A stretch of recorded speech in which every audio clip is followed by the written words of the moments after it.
Hey YouTube, what's going on? This is Snipe Guy 345, and today I'm going to be doing something much different than a magic trick. Usually, I would have a new magic trick or a magic trick tutorial or a snowboarding video to show you guys. But as you guys already know, I'm a big outdoorsman, and I enjoy doing stuff such as hiking, rock climbing, backpacking, camping, even swimming, just things in the realm of adventure. Even snowboarding, snowboarding, that's a big part of my life. It's a great thing. I'd highly recommend getting into that. But anyway, back on the main track, what I was going to do today is something, as I said, which is much different from magic trick. It is, it's almost February, about a little bit more than halfway through the winter season, and it is getting close to the spring. Now, the spring, end of winter and the spring is the best part, in my opinion. It's my favorite part of the year because that's when animals are just coming out of hibernation, the snow's just melting, and usually survival and hiking is biggest in this part of the season. Now, today I'm actually going to be doing a knife review of the Buck 750 RedPoint. Why don't I bring that over? Now, the first thing you need to remember when dealing with knives is safety. Safety always comes first. Be careful whenever you use your knife. Be careful not to do anything crazy with it. Don't bring it with you to public places where you could get in legal trouble, because that obviously isn't a good thing.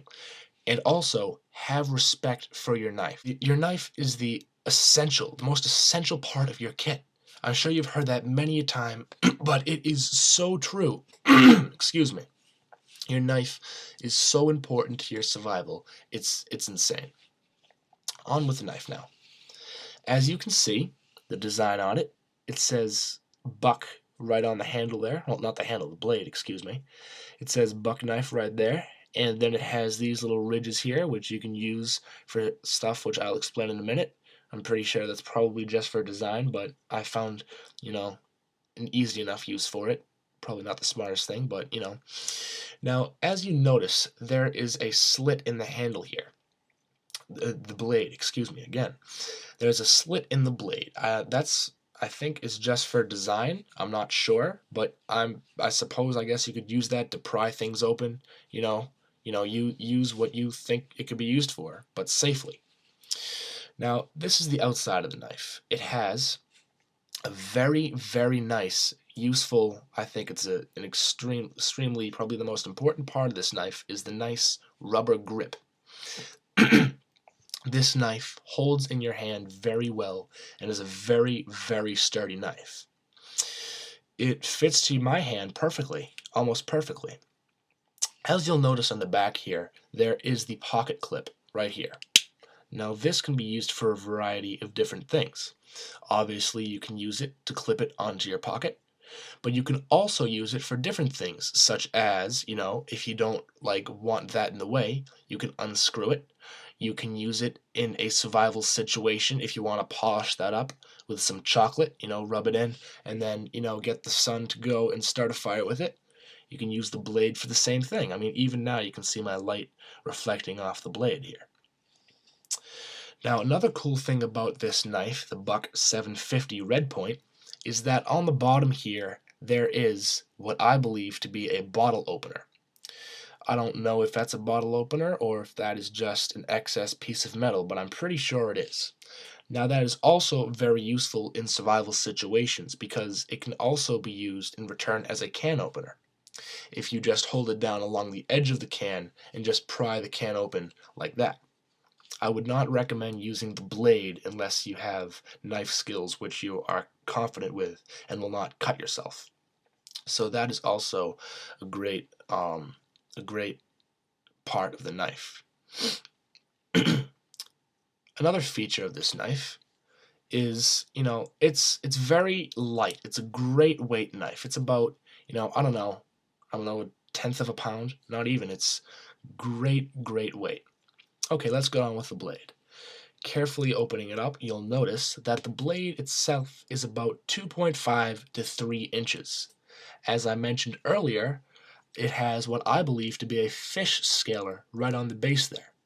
Now, as you can see, the blade is kind of dirty because I haven't used this knife out of my knives. I have about 3 of them. I haven't used this knife in a while, but I have used it a lot. Um, so the sap and stuff has settled in. But what you can do to remove that is get some Goo Gone from your local hardware store, or just use some regular rubbing alcohol with some water, or some hydrogen peroxide with water, and just rub that scum right off. Now, as I said, the fish scaler, you can use it for different things. You can use it as a saw to build a mini shelter if you want. You can use it as the base for when you have your stick and you're going to be splitting wood down like this with the rock. You know, you can split, as I said, not big logs, obviously, because the blade's not that long, but it's a great knife for splitting small pieces of wood, like tinder for the fire, and even, splitting roots to get twine out of the roots of spruce trees and pine trees, whatever. But yeah, now this knife, as you see when I hold it in my hand, it is the absolute perfect balance between the base of the knife and the blade. It's not blade heavy and it's not handle heavy. It's a perfect balance because you can just hold it like this, you can hold it like this, and it feels absolutely excellent in your hand.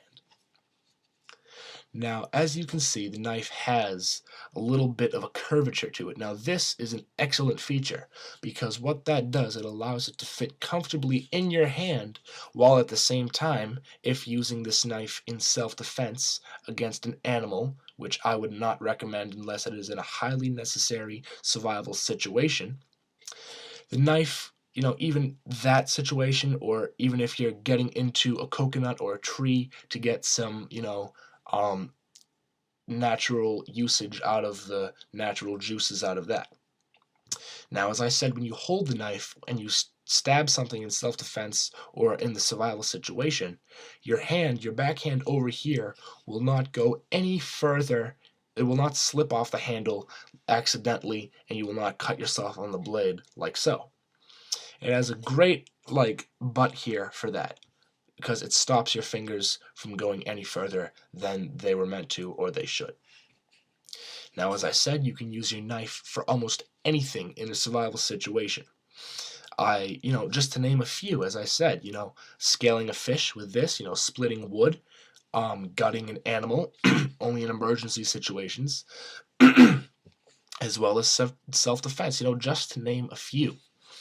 Now, this is probably the size knife I would recommend to any survival beginner. I wouldn't recommend at all. I would say never, ever, ever use your Swiss Army knife in a survival situation, because, unless you are extremely desperate in the situation, because the blades, unless you have your Victorinox standard knives that are made in the style as this RedPoint 750 is, as in the ones that are single blade folding action with a lock. The other Swiss Army knives, if you use it in self-defense, or even if you're trying to whittle a stick down to get your fire going with the regular bow and the regular bow fire method, or even the regular fire method where you put the stick between your hands and rub like this onto your platform. If you're trying to do something like that, the blade can easily fold right back over and hit you in the finger.